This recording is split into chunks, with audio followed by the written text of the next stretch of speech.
Hello hi ಎಲ್ರಿಗೂ ನಮಸ್ಕಾರ. Welcome back to Janata agent. ಇವತ್ತು ಸಾಮಾಜಿಕ ಜಾಲತಾಣದಲ್ಲಿ ಪಬ್ಲಿಕ್ ಟಿವಿ ರಂಗಣ್ಣ ಅವರನ್ನು ಸಿಕ್ಕಾಪಟ್ಟೆ ಎಳೆದು ಚಿಂದಿ ಚಿತ್ರಾನ್ನ ಮಾಡಿ ಬಿಸಾಡ್ತಾ ಇದ್ದಾರೆ. ಕಾರಣ ಏನು ಅಂತ ಕೇಳಿದರೆ, ಧರ್ಮಸ್ಥಳ ಪ್ರಕರಣದಲ್ಲಿ ಮಹಿಳಾ ಹಕ್ಕುಗಳ ಆಯೋಗದ ನಾಗಲಕ್ಷ್ಮಿ ಚೌಧರಿ ಅವರು ಏನು SIT ಮುಖ್ಯಸ್ಥ ಪ್ರಣಬ್ ಮೊಹಾಂತಿ ಅವರಿಗೆ ಪತ್ರವನ್ನು ಬರೆದಿದ್ರು.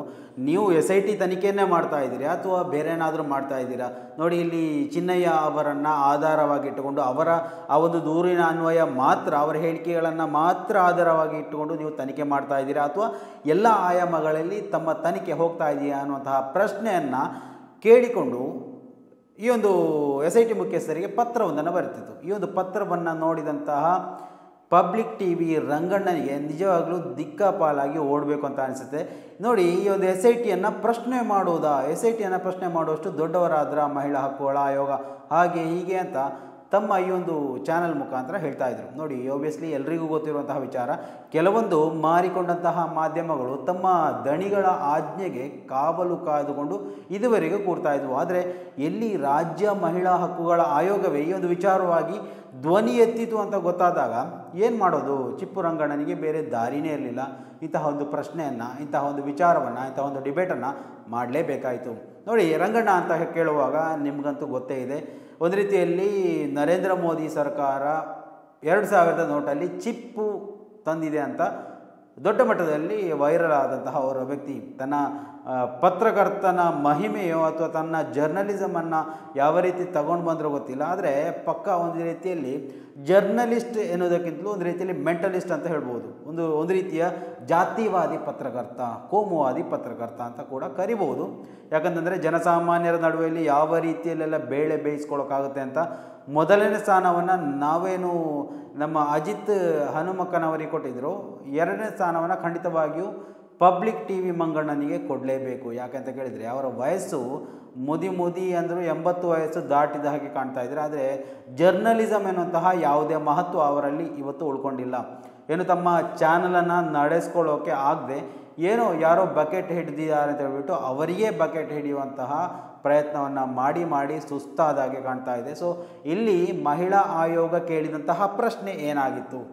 ಈ ಒಂದು ಆದೇಶದಲ್ಲಿ ಇವತ್ತು ನಡೀತಾ ಇರುವಂಥ SIT ತನಿಖೆ ನಡೀತಾ ಇರುವಂತಹ ವಿಚಾರದಲ್ಲಿ ನಮಗೆ ಸಂದೇಹ, ಅನುಮಾನಗಳು ಮೂಡ್ತಾ ಇದೆ. ಸೊ ಈ ಒಂದು ಅನುಮಾನಗಳನ್ನು ನಿವಾರಿಸಿಕೊಡಿ, ತಮ್ಮ ಈ ಒಂದು ಇದುವರೆಗಾದಂತಹ ಬೆಳವಣಿಗೆ ಬಗ್ಗೆ ಮಹಿಳಾ ಆಯೋಗಕ್ಕೆ ವಿವರಣೆ ಕೊಡಿ ಅನ್ನುವಂತಹ ವಿಚಾರಕ್ಕೆ ಸಂಬಂಧಪಟ್ಟು ಅವರು ಅರ್ಜಿಯೊಂದನ್ನು, ನೋಟಿಸೊಂದನ್ನು ಪ್ರಣಬ್ ಮೊಹಾಂತಿ ಅವರಿಗೆ ಕಳುಹಿಸಿದ್ದು, ಅವರ ಟೇಬಲ್ ಚೇಂಬರ್ ಮುಂದೆ ತಂದು ಹಾಕಿರುವಂಥದ್ದು. ಇದು ಇಷ್ಟು ದೊಡ್ಡ ಮಟ್ಟದಲ್ಲಿ ಪಬ್ಲಿಕ್ ಟಿವಿ ಮಂಗಣ್ಣನಿಗೆ ತಾಗುತ್ತೆ ಅಂತ ಯಾರಿಗೂ ಗೊತ್ತಾಗಿರಲಿಲ್ಲ. ಸೊ ತನ್ನ ಟಿವಿಯಲ್ಲಿ ಏನು ವಟ ಅಂತ ಬಡ್ಕೊಂಡಂತಹ ಸಂದರ್ಭದಲ್ಲಿ ಸಾಮಾಜಿಕ ಜಾಲತಾಣ ಅದನ್ನು ಗಮನಿಸುತ್ತೆ. ಈ ಒಂದು ವಿಚಾರದಲ್ಲಿ ಹೇಗಾದರೂ ಮಾಡಿ ಧರ್ಮಸ್ಥಳ ಪ್ರಕರಣದಲ್ಲಿ ಇತಿಶ್ರೀ ಹಾಡಬೇಕು, ಈ ಒಂದು ಪ್ರಕರಣಕ್ಕೆ ಇತ್ಯರ್ಥ ಆಗಬೇಕು ಅಂತ ಕಾಯ್ತಾ ಇದ್ದಂತಹ ಜನರೆಡೆಯಲ್ಲಿ ಈ ರಂಗಣ್ಣನ ವಾರ್ತೆ ಬರ್ತಾ ಇದ್ದಂತೆ ಜನ ಬಿಸಿಯಿಂದ ಕೊದಿತಾ ಇದ್ದರು. ಮಾತ್ರ ಅಲ್ಲ, ಆ ಒಂದು BTV ಆ ಒಂದು ವಾರ್ತೆ ಏನಿತ್ತು, ಆ ಒಂದು ವಿಡಿಯೋ ಕೆಳಗಡೆ ಚೆನ್ನಾಗಿ ಉಗ್ದು ಕಳಿಸಿದ್ದಾರೆ. ಬೇಕಾದಂತಹ ಕಮೆಂಟ್ಗಳನ್ನು ನೀವು ನೋಡ್ಕೊಳ್ಬೋದು. ನೋಡಿ, ಒಂದು ರೀತಿಯಲ್ಲಿ ಮನೋರಂಜನೆಗೆ ಅಂತ ಹೋಗಬೇಕು ಅಂದರೆ ಸುವರ್ಣ ಚಾನೆಲ್ ಇರ್ಬೋದು ಅಥವಾ BTV ಚಾನೆಲ್ನ ಪಬ್ಲಿಕ್ ಟಿವಿ ಚಾನೆಲ್ನ ಕಮೆಂಟ್ ಬಾಕ್ಸನ್ನು ಓದಿದ್ರೆ ಗೊತ್ತಾಗುತ್ತೆ. ಒಳ್ಳೆ ಮನೋರಂಜನೆ. ಇವಾಗ ಯಾವ ಜೋಕು, ಯಕ್ಷಗಾನ ಏನೂ ಮಾಡಬೇಕು ಅಂತ ಇಲ್ಲ, ಮನೋರಂಜನೆಗಾಗಿ ಇಂತಹ ನಾಲಾಯಕ್ ಮಾಧ್ಯಮಗಳೇನಿದೆ, ಸ್ಯಾಟಲೈಟ್ ಮೀಡಿಯಾಗಳಿದೆ, ಅವರ ಕಮೆಂಟ್ ಬಾಕ್ಸ್ಗಳನ್ನು ನೋಡಿದರೆ ಸಾಕಾಗುತ್ತೆ. ಅಷ್ಟು ಈ ಒಂದು ರಾಜ್ಯದಲ್ಲಿ ಕನ್ನಡದಲ್ಲಿ ದೊಡ್ಡ ಮನೋರಂಜನೆ ಅಂತ ನಾವು ಅದನ್ನು ಇವಾಗ ಕಾಣ್ತಾ ಇರುವಂಥದ್ದು. ಸೊ ನೋಡಿ, ಈ ಒಂದು ವಿಚಾರದಲ್ಲಿ ಮಹಿಳಾ ಹಕ್ಕುಗಳ ಆಯೋಗವನ್ನು, ರಾಜ್ಯ ಸರ್ಕಾರವನ್ನು ನೋಡಿ, ಇಂತಹ ಪ್ರಕರಣಗಳಿಗೆ ಏನು ಬೇಕಿದೆ ಅಂದರೆ ಈ ಒಂದು ಧರ್ಮಸ್ಥಳ ಪ್ರಕರಣದಲ್ಲಿ SIT ಬೇಕಿತ್ತಾ ಅನ್ನುವಂತಹ ಪ್ರಶ್ನೆಯನ್ನು ಕೂಡ ಕೇಳಿದಂತಹ ಮಂಗಣ್ಣ. ನೋಡಿ, ನಿಮಗೆ ಕರೆಕ್ಟಾಗಿ ನೆನಪಿರ್ಬೋದು, ಕಳೆದ ವರ್ಷ 1-2 ವರ್ಷ ಆಯಿತು ಅಂತ ಅನಿಸ್ತದೆ, ಪ್ರಜ್ವಲ್ ರೇವಣ್ಣ ವಿಚಾರದಲ್ಲೂ ಕೂಡ SIT ರಚನೆ ಆಗಿತ್ತು, ಸ್ಪೆಷಲ್ ಇನ್ವೆಸ್ಟಿಗೇಷನ್ ಟೀಮ್. ಯಾಕೆ ಅಂತ ಕೇಳಿದರೆ ನೋಡಿ, ಸರ್ವೇ ಸಾಮಾನ್ಯವಾಗಿ ಕೆಲವೊಂದು ಪೊಲೀಸ್ ಅಧಿಕಾರಿಗಳು, ನಾವು ಎಸ್ಪೆಷಲಿ ಧರ್ಮಸ್ಥಳ ವಿಚಾರವನ್ನೇ ತೆಗೆಯುವುದಾದರೆ ಆ ಒಂದು ಪೊಲೀಸರು ಯಾವ ರೀತಿಯಲ್ಲಿ ಅವರಿಗೆ ಈ ಒಂದು ತನಿಖೆಯನ್ನು ಕೊಟ್ಟಿದ್ದೇ ಆಗಿದ್ದಲ್ಲಿ ಯಾವ ರೀತಿಯಲ್ಲಿ ಎಷ್ಟೊಂದು ಸಮರ್ಪಕವಾಗಿ ತನಿಖೆ ಮಾಡ್ಬೋದು ಅಂತ ಈ ಒಂದು ವಿಡಿಯೋವನ್ನು ವೀಕ್ಷಣೆ ಮಾಡ್ತಾ ಇರುವಂತಹ ತಾವುಗಳು ಕೂಡ ದಯವಿಟ್ಟು ಕಮೆಂಟ್ ಮಾಡ್ಬೋದು. ಯಾಕೆಂತ ಕೇಳಿದರೆ ಧರ್ಮಸ್ಥಳ ಪೊಲೀಸರಿಂದ ಯಾವತ್ತಿಗೂ ಕೂಡ ಈ ಒಂದು ಪ್ರಕರಣವನ್ನು ಭೇದಿಸೋಕ್ಕೆ ಸಾಧ್ಯ ಇಲ್ಲ, ಅದಕ್ಕೆ ಅಸಮರ್ಥರು ಕೂಡ ಅವರು. ಯಾವುದೇ ಸಾಮರ್ಥ್ಯ ಅವರಲ್ಲಿ ಖಂಡಿತವಾಗಿಯೂ ಇಲ್ಲ. ಸೊ ಇದಕ್ಕಾಗಿಯೇ ಬಲಿಷ್ಠ ಪ್ರಬಲರಾದಂತಹ 4 IPS ಅಧಿಕಾರಿಗಳನ್ನು ನಾನು ದಕ್ಷ ಅಂತ ಹೇಳೋದನ್ನು ಖಂಡಿತವಾಗಿ ವೀಕ್ಷಕರು ಇಷ್ಟಪಡೋದಿಲ್ಲ ಅನಿಸುತ್ತೆ. ಕಮೆಂಟ್ಗಳು ಕೆಲವೊಂದು ಬರುತ್ತೆ, ಯಾಕೆ ಇಷ್ಟೊಂದು ನೀವು ದಕ್ಷ ಅಂತ ಹೇಳ್ತೀರಾ, ಅವರ ಹಣೆ ಬರ ಗೊತ್ತಾಗ್ತಾ ಇದೆ ಅಂತ. ನೋಡಿ, ಯಾವುದರಲ್ಲೂ ನಾವು ಅತಿರೇಕದಿಂದ ಮಾತಾಡುವುದು ತಪ್ಪಾಗುತ್ತೆ. ನೋಡಿ, ಅವರ ವಿಚಾರದಲ್ಲಾಗಿದ್ದರು ಅವರ ಕೆಲವೊಂದು ವಿಚಾರಗಳು, ನಡವಳಿಕೆಗಳು ನಮ್ಮನ್ನು ಹಿನ್ನಡೆ ಅಂತ ನಾವು ಅಂದುಕೊಂಡಿದ್ರು ಕೂಡ ಈ ಒಂದು SIT ವಿಚಾರದಲ್ಲಿ ದೊಡ್ಡ ಮಟ್ಟದ ಬೆಳವಣಿಗೆ ಇನ್ನು ಕೆಲವೇ ದಿವಸಗಳಲ್ಲಿ ಆಗುವುದರಲ್ಲಿದೆ. ಅಂತಹ ಕೆಲವೊಂದು ವಿಚಾರಗಳು, ಮಹತ್ವದ ಮಾಹಿತಿಗಳು, ಬೆಳವಣಿಗೆಗಳು ಹೊರಗಡೆ ಬರ್ತಾ ಇರುವಂಥದ್ದು. ಸೊ ಅದರಿಂದಾಗಿ ಯಾವ ವಿಚಾರವನ್ನು ಕೂಡ ಅಷ್ಟಕ್ಕಾಗಿ ಅಲ್ಲೆಗಳುವುದು ಸರಿಯಲ್ಲ. ಒಂದು ರೀತಿಯಲ್ಲಿ ದಕ್ಷವಾಗಿ ಅವರು ತನಿಖೆ ಮಾಡ್ತಾ ಇದ್ದಾರೆ ಅಂತ ನಾವು ಅಂದುಕೊಳ್ಬೋದು. ಯಾಕಂದರೆ ನಿನ್ನೆ ದಿವಸ BLR ಪೋಸ್ಟ್ನಲ್ಲಿ ಚೆನ್ನಯ್ಯ ಹೇಳಿದಂತಹ ಒಂದು ವಿಚಾರ ಏನಿದೆ, ಈ ಒಂದು ಬಂಗ್ಲೆಗುಡ್ಡ ವಿಚಾರವನ್ನೇ ನಾವು ಗಮನಿಸ್ಬೋದು.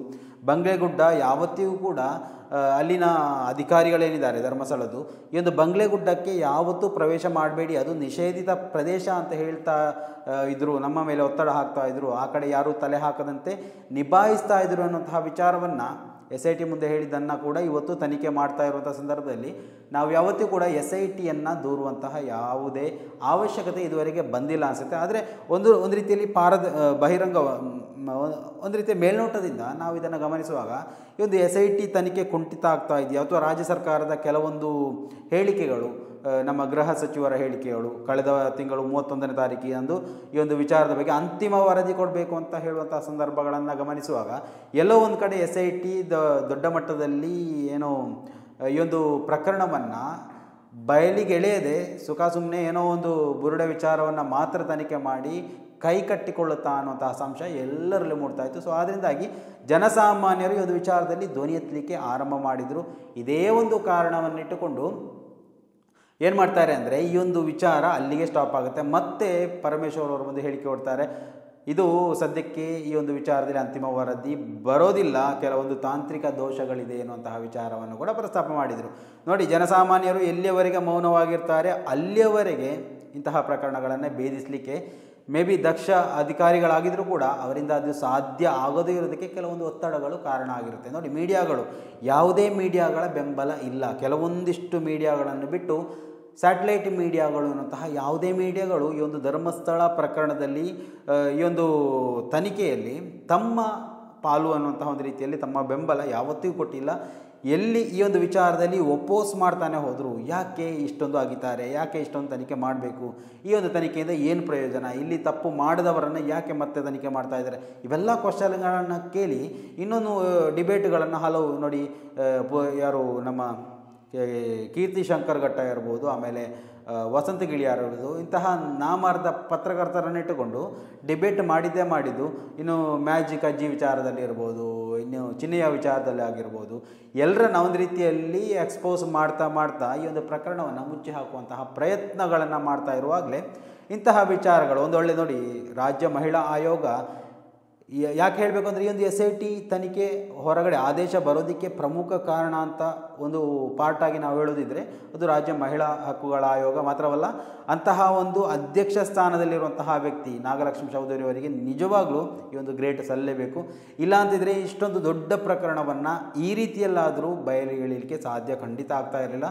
ಮತ್ತೊಂದು ಮುಖ್ಯಮಂತ್ರಿ ಸಿದ್ದರಾಮಯ್ಯ ಅವರು ಅವನು ಮುಖ್ಯಮಂತ್ರಿ ಸ್ಥಾನದಲ್ಲಿದ್ದ ಕಾರಣ, ಇನ್ನು DK ಶಿ ಅವರು ಎಲ್ಲಿಯಾದರೂ ಮುಖ್ಯಮಂತ್ರಿ ಸ್ಥಾನದಲ್ಲಿದ್ದರೆ ಖಂಡಿತವಾಗಿಯೂ ಒಂದು ಧರ್ಮಸ್ಥಳ ಪ್ರಕರಣದ ಬಗ್ಗೆ ಯಾವುದೇ ವಿಚಾರ, ಯಾವುದೇ ಮುನ್ನೋಟ ಹಿನ್ನೋಟ ಯಾವುದೂ ಕೂಡ ಆಗ್ತಾ ಇರಲಿಲ್ಲ. ಅದಂತೂ ಸ್ಪಷ್ಟ, ಒಂದಂತೂ ಈ ಒಂದು ವಿಚಾರದಲ್ಲಿ ಸ್ಪಷ್ಟ. ಸೊ ಅದರಿಂದಾಗಿ ಈ ಒಂದು ಪಬ್ಲಿಕ್ TV ರಂಗಣ್ಣನಿಗೆ ಜನಸಾಮಾನ್ಯರಿರ್ಬೋದು, ಸಾಮಾಜಿಕ ಜಾಲತಾಣದಲ್ಲಿರ್ಬೋದು, ಬೇಕಾಬಿಟ್ಟಿಯಾಗಿ ಆತನನ್ನು ಬೆಂಡೆತ್ತಿ ಕಳಿಸುವಂತಹ ವಿಚಾರ ಇವತ್ತು ಸಾಮಾಜಿಕ ಜಾಲತಾಣದಲ್ಲಿ ರಾರಾಜಿಸ್ತಾ ಇರುವಂಥದ್ದು. ಸೊ ಇನ್ನು ಮುಂದೆ ಆದರೂ ನೋಡಿ, ಈ ಒಂದು ಪ್ರಕರಣದಲ್ಲಿ ತಲೆ ಹಾಕೋದು ಅಂದರೆ ಒಂದು ರೀತಿಯಲ್ಲಿ ಇನ್ವೆಸ್ಟಿಗೇಷನ್ ಎನ್ನುವಂತಹ ಒಂದು ರೀತಿಯಲ್ಲಿ ತಮ್ಮ ಜರ್ನಲಿಸಮನ್ನು ನೀವು ಇಲ್ಲಿ ತೋರಿಸೋಕ್ಕೆ ಬರೋದಾದರೆ ಮುಕ್ತವಾದಂತಹ ಅವಕಾಶ ಜನಸಾಮಾನ್ಯರು ಕಲ್ಪಿಸಿಕೊಡ್ತಾರೆ. ಅಲ್ಲ, ನೀವೊಂದು ಪ್ರಕರಣವನ್ನು ಮುಚ್ಚಿ ಹಾಕೋಕೆ ಅಂತಲೇ ತಮ್ಮ ಮಾಧ್ಯಮಗಳನ್ನು ಬಳಸ್ಕೋತಾ ಇದ್ದೀರಿ ಅಂದರೆ ನಿಮ್ಮನ್ನು ಎಕ್ಸ್ಪೋಸ್ ಮಾಡುವಂತಹ ಪ್ರಯತ್ನವನ್ನು ಜನಸಾಮಾನ್ಯರೇ ಇವತ್ತು ಮಾಡ್ತಾ ಇರುವಂಥದ್ದು.